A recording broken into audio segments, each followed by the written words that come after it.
Hey guys, Pedro here to tell you about the latest from Doro, Conquerors, Forever Strong and Proud, on October 27th on Nuclear Blast. The album has 15 tracks, 55 minutes in length. This is her 14th full-length studio album, and she is a German singer-songwriter. As far as the design goes, I like the dynamics of this record. It's a record that includes songs that have fast tempos, that have a lot of movement, that feel very powerful, that feel very direct.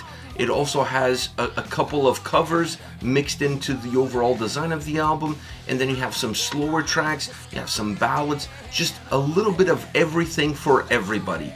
I think when you play this album, it's going to be impossible to go through all 15 songs and not find something you like. The issue is the album feels a little bit too long and it dilutes itself. And it also has a lot of variety. So finding something that you like, it's easy, but connecting with every single song on this album is going to become a little bit harder. So I think this album could have been a little bit more concise. It could have been a little bit more balanced.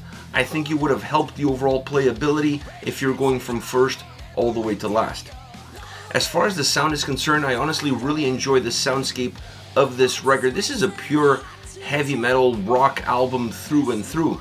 It has great guitar sound, and that was the thing that spoke to me first and foremost, was how well the guitars came across, the power that they had, the drive that they had, but the great melody as well, great riffs, really well crafted, really well executed, an album that gives room for the guitars to breathe.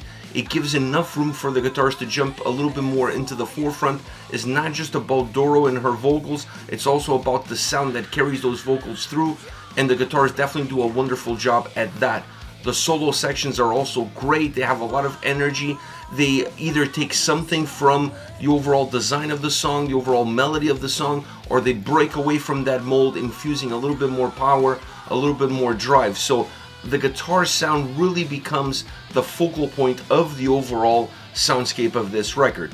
But the drums help those same guitars. I felt like the drums definitely gave a little bit of oomph. They definitely gave a little bit of depth to the overall sound and made the experience feel a little bit more complete, a little bit more robust. Obviously, the main focal point of any Doro record is her vocal performance, and I feel like this album was vintage Doro. She sounded great on every single song. I feel like the tracks that have a little bit of a higher tempo work a lot better for her. She feels maybe a little bit more at ease. She feels a little bit more organic in those tracks. The more balladesque style songs, she still sounds great, but I felt like she was perhaps forcing it a little bit at times. But overall, the performance by Doro on this album vocally is really strong across each and every single song. One of the things that stands out from a vocal standpoint is the cameos. Rob Halford in 2 tracks, 2 covers, and also Sammy Amara. So this is an interesting add-on. It adds a little bit of spice, it adds a little bit of change, and they came in a way that was spread out. These cameos, they don't all come together, so you don't get back-to-back cameos. You get a little bit of a break in between them, so it adds spice. It's another element that adds fluidity to the overall design of this album. An album that, when you consider this is the 14th studio record from her, she's still going strong. She just released a double album before this one, so to have that much material to follow up with 15 new songs, it's quite impressive that she doesn't lose any motivation, she doesn't lose any drive in order to put together new music, fun music, and this album, it's overall a great album to listen to.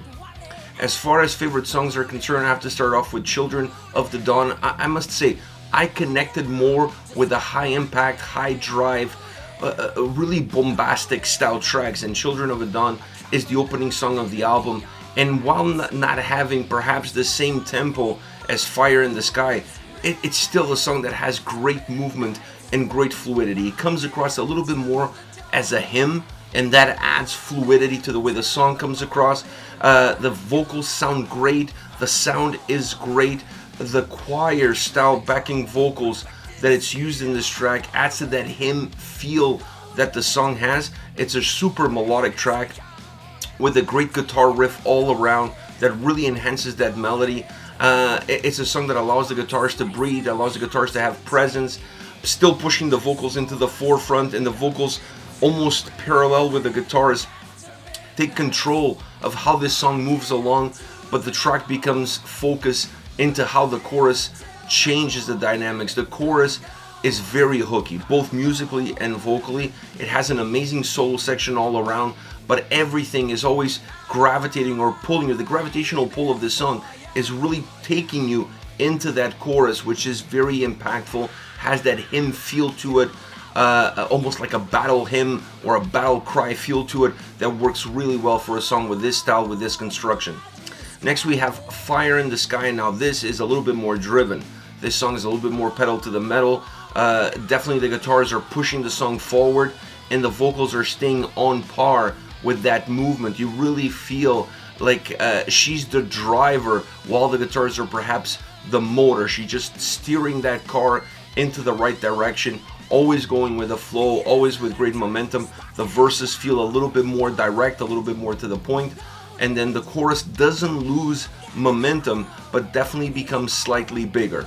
It's hooky, it's memorable. The vocals really become the hook in that chorus. Using some layers on the vocals adds to the volume. So while not changing necessarily the flow, you're increasing the volume, and that is the main change between verses and chorus, but still allowing this track to have the guitars and vocals as the main focal points. Last but definitely not least, Rise. This is a track that's a little bit of a hybrid. At times it feels more like a rock song, and at times it feels more like a metal track. I think it has some simplicity in the guitar sound, or at least comes across as having some simplicity in the guitar sound, but it's a track that connects better the drum sound with the guitar sound, with the bass sound. All the elements are felt throughout this entire song, and maybe because of all the elements sound-wise are being felt throughout this entire song, at moments it feels just like a really good rock and roll track. Now the vocals add definitely depth to the experience that the track puts forward. Once again, another hooky, catchy chorus. It's a perfect sing-along song, from the design of the verses, from how the chorus hits. It's a track that you want to put your fist up in the air, you want to pump your fist, you want to headbang, but at the same time you also want to sing along to it, because it has that great rock / metal experience with a little bit of a bigger chorus, but still a very impactful portion of the verses that connects well the transition between the different moments within the song.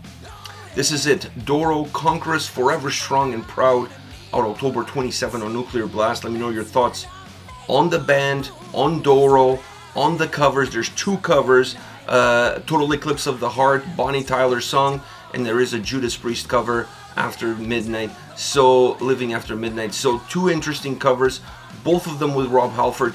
So hit me up in the comment section, let me know what you think about this record, and I'm going to be reading those comments and getting back to you. Take care, guys.